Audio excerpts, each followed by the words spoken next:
Hello there. My name is Claus, and I'm doing 100 innovation keynotes in 100 days. This is keynote number 43. Today, I'm going to look at Clayton Christensen's theory of jobs to be done. Now, first off, this is Clayton Christensen, or it was Clayton Christensen here. Clayton was a Harvard Business School professor, amongst many other things, in a long and distinguished career. He passed away last year in January of 2020. So this is, it's not in memory of him, but it's at least acknowledging that he's sadly no longer with us. Now, Clayton Christensen is perhaps, I'm not going to say most famous, but one of the things he's famous for is for introducing the term disruption. I think it's in a book from 1997, something like that. But he also has, and that's what I'm going to talk about today, he also has the theory of jobs to be done. Now, what is that? What is a job to be done? He describes it nicely in one of his books with a milkshake example, that there's a company and they're looking at how do they improve their milkshakes? What do they do with them? Where can they innovate in the milkshake space? So they look at what do the milkshakes actually do? What sort of task do they accomplish in people's lives? What sort of job does the milkshake do for someone? Well, they find out in this study that the milkshake has two kind of core sellers, two core groups of people who buy milkshakes. One is fathers with kids. So in this example here, the fathers take the kids to, whether it's a son or a daughter or a couple of kids, the father, who again, this is America, so stereotypical fathers don't have enough time with their kids, but once in a while they have that little extra, and then they're like, hey, let's have a milkshake together. Let's kind of spend some of that time together doing something that's fun and nice, and a milkshake is that. So they found out by studying it that when the fathers needed to kind of give their kids some extra something, a little bit of fun in day-to-day situations, then going for a milkshake was one way to do it. So that was one kind of job that the milkshake did. It provided these fathers with kids with an activity and something nice to give their kids that was not too expensive, took some time, and kind of got them to have some quality time together. The second one, to me, that was super interesting, was they found out at the same place, or they found out that the second job that it really did, the milkshake, was for men who went to work alone in their cars. So these guys would drive in. Doesn't matter if they're married or single or whatever they are. It matters that they drive into the drive-through or the place alone, and they pick up a milkshake, and then they drink that on the way to work. So one of the nice things here was that unlike coffee, it wouldn't spill and cause disasters, but they could kind of slurp it a little bit, listen to a little bit of radio, drive, slurp it a little bit. So it was a good way for them to both get that extra sugar and that extra kind of nice, I'm doing something good for myself feeling, but also of kind of using the time going to work in a car in a pleasant way. These were the two main jobs the milkshakes did, they found. Of course, there were some people who bought the milkshakes with a meal or who came in just on a date or something like that, but these were the two core things. And then they started looking at how could they innovate, how could they change their... It gets really nerdy. They talk about the chunkiness of the milkshake. They talk about the size of it, the pricing, all sorts of things they could kind of tweak and change. But they found out to solve these two jobs. So, of course, if a milkshake is super chunky, then it's bad for the man riding in a car because you can't just slurp it because it's too chunky.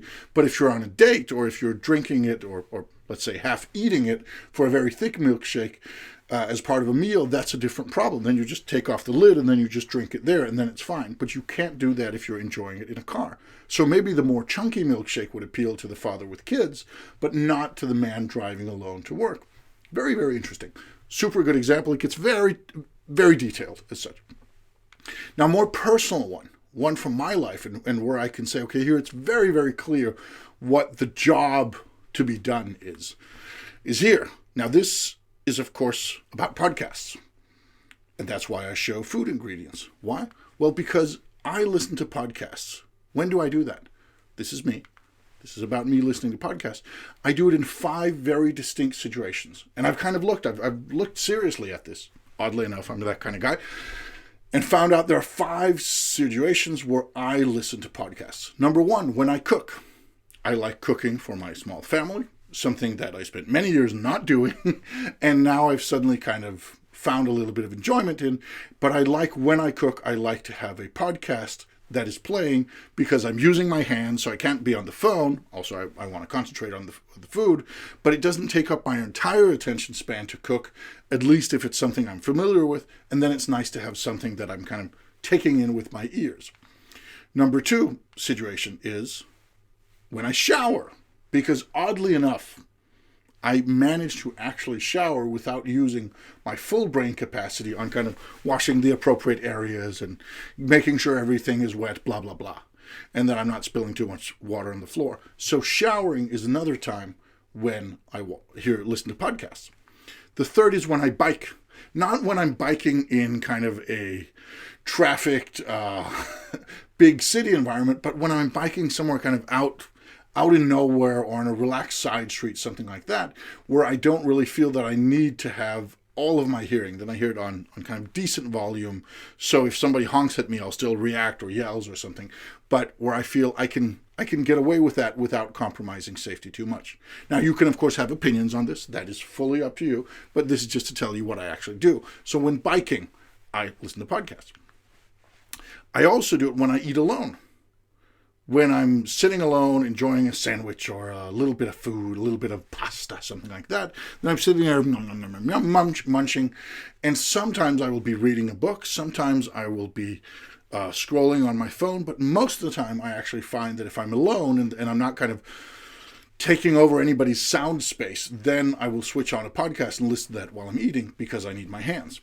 And 5th is when I clean the kitchen, which also happens a surprising amount, considering what you might think. So these are my situations for listening to podcasts. And what they have in common is, 1, I'm using my hands for something else. Because if I'm just walking, for example, I'll be on my phone, walking, scrolling. If I'm in a bus, scrolling on the phone. Riding, the same in a train or an airplane or something like that. Sometimes I will be doing something where I'm kind of giving all of my attention to it. If I'm watching a video, for example, then I can sit there with my headphones on and I'm not polluting anybody else's sound space, but I'm giving it my full attention. So podcasts are, for me, when I can't give it my full attention, I don't have my hands free, and I still want to have something that's kind of coming in, some sort of stimuli, etc. Now, what does this mean for the podcasts I listen to? Well, it does mean that, first of all, they need to be entertaining. I need to be thinking, I'm having a good time, I enjoy this.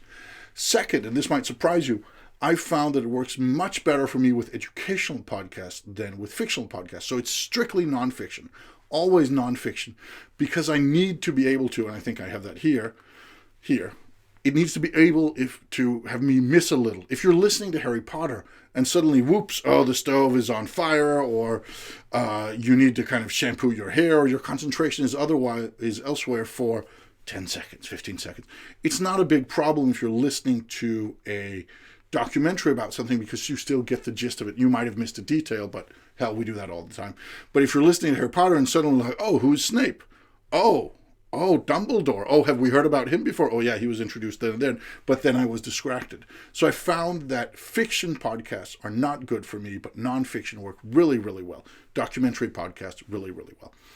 It should have also, and I had that here, a relaxed pace. Because it's okay, you can have a podcast like this, snap, snap, snap, fast info, go, go, go, go, go. You can have something that functions at the same speed of a TED Talk where you're just trying to deliver info, now, bang, jam, woo, 3 minutes, and then you know new stuff. That's not a super relaxing way to shower. And it's also not nice to have in the background when you're cooking. So for me, it needs to be at a relaxed pace. It needs to have somebody with a pleasant voice, and there can be energy to it, but it shouldn't be too tempo-filled.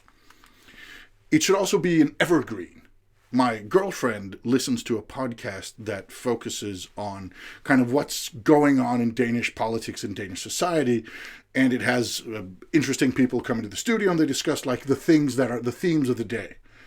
I find that while that's great for her because she does it while drawing, it doesn't really work for me. I want to have something where it's not dependent on me listening to it at a certain time, because some things age well. If I'm listening to one of my favorite podcasts called Business Wars, where I'm listening to about the war between Nike and Adidas, or how the diamond industry evolved, the story of De Beers and the diamond industry. That's interesting. Whether it was taped in 2015 or 2020 doesn't really matter that much to me as a listener right now in 2021.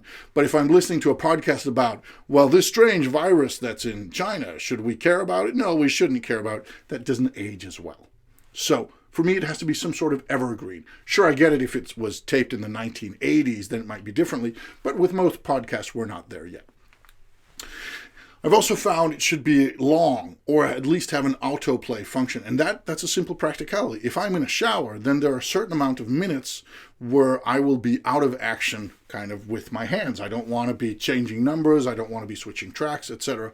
So the episode from when I press play, it should at least continue. And if it doesn't just play on, then it should go automatically into the next episode. So something which has a 5 minutes here and then find a different podcast 5 minutes there, like you might do on YouTube if you're just kind of browsing YouTube, that doesn't work for me. I need to have something where I kind of set it to go and then it kind of then it runs. So multi-episode stuff in a podcast series, great. Stuff where I need to kind of handpick small tidbits, not so great. Then I prefer it to be episodical. I've tried some of these podcasts that are really long. Dan Carlin's Hardcore History, excellent. I listened to him on planes earlier, but I find that I need to give him my full attention for it to work. And he does these beautiful, like 2-3 hour long episodes, and it's tempo and it's intense, and he's incredibly good as a storyteller. But it also demands too much of me, because if an episode is 3 hours long, then the chance of me getting caught somewhere between, then I shower, then I cook, then I do whatever, then I do other things.